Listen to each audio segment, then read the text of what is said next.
समाजामध्ये ती निर्माण झालेली आहे।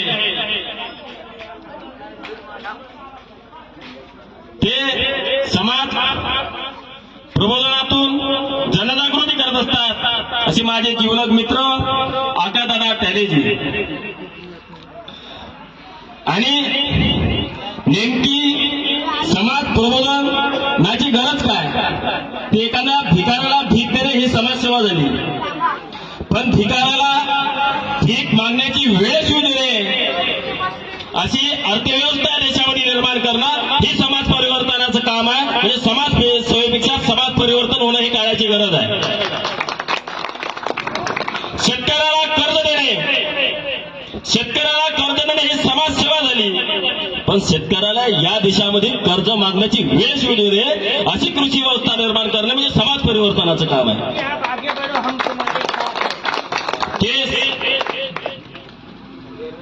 आमचे मित्र आकाशदादा टाळी करत आहेत। आणि नेमकं आज ज्या महामानवांनी सांगितलं की माणुसकीचा धर्म पाळा, पण आज देशाचं वातावरण अलग चित्र बदललेलं आहे। ज्याप्रमाणे मानवाची व्याख्या ग्रामगीतेमध्ये राष्ट्रसंत तुकडोजी महाराजांनी सांगितली, जन्मल्यानंतर मरणापर्यंत कसं जीवन जगायचं आणि कसं मरायचं, ज्याचं जर खरं उत्तर असेल ते राष्ट्रसंत तुकडोजी महाराजांच्या ग्रामगीतेमध्ये। माणूस द्या भीक मागता मला प्रभू दिसला, हे 60-70 वर्षापूर्वी राष्ट्रसंत तुकडोजी महाराजांनी आम्हाला सांगितलं की आम्ही केलं काय हे आम्हाला हे आज पाहणे काळाची गरज आहे। गाडगे महाराजांनी सांगितलं, देव रोकडा सज्जनी, म्हणजे खरं जर देव पाहतो म्हणलं तर माणसामध्ये देव पाहणं हा काळाची गरज पडलेली आहे। आज जिथं या कोरोना काळामध्ये आपण ज्याच्यासाठी भांडत होतो, अँब्युलन्सचा आवाज ऐकत होतो, आज भोंग्यासाठी आज भांडणं होत आहे। पण या देशाला रक्तरंजित क्रांती नको, आता विचाराची क्रांती पाहिजे।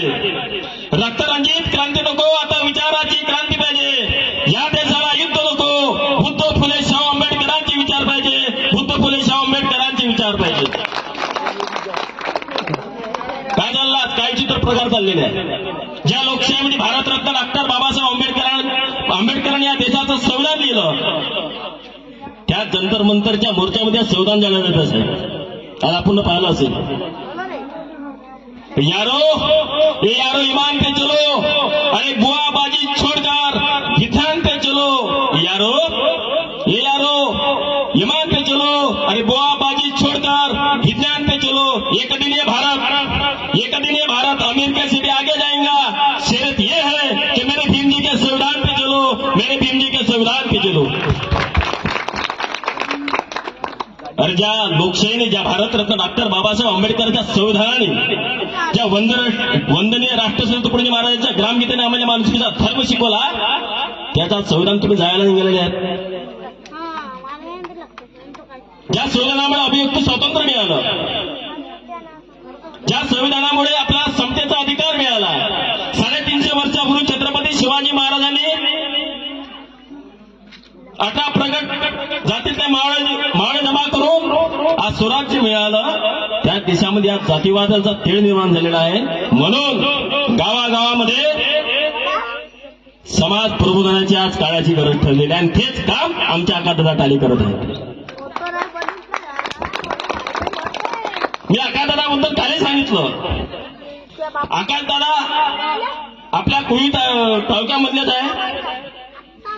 एक तुमची गर्वाची गोष्ट आहे, आकाशदादा हे निवड कीर्तनच करत नाही, तर नागपूर शहरातले जेवढे ते उड्डाण पूल आहे, त्या उड्डाण पुलाखाली जे अनाथ लेकरं राहतात, त्या लेकरांची सेवा, त्या लेकरांची आंघोळ करून देण्याचं काम आणि त्या लेकरांना राष्ट्रसंत तुकडोजी महाराज राष्ट्रवंदना शिकवण्याचं काम हे आकाशदादा करत आहेत। म्हणजे समाज प्रबोधनाबरोबर समाज परिवर्तनाचं काम हे आकाशदादा करत आहेत। अनाथ आश्रमात जातात, विचारतात। आज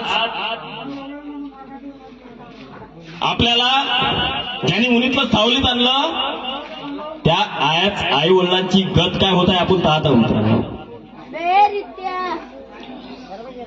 आज वृद्धाश्रमात आपले आई वडील जातात म्हणून पहिले नंतर ज्याने आई वडील सांभाळले त्याने जग सांभाळलं. म्हणून आई वडील सांभाळा आणि आपल्याला जपा. आपलं शरीर चांगलं तर आपण चांगलं. म्हणून संपत्तीपेक्षा आपलं शरीर सांभाळा आणि आपलं आई वडील सांभाळा. इथेच थांबतो. जय भीम, जय गुरुदेव, जय हिंद, जय महाराष्ट्र. यानंतर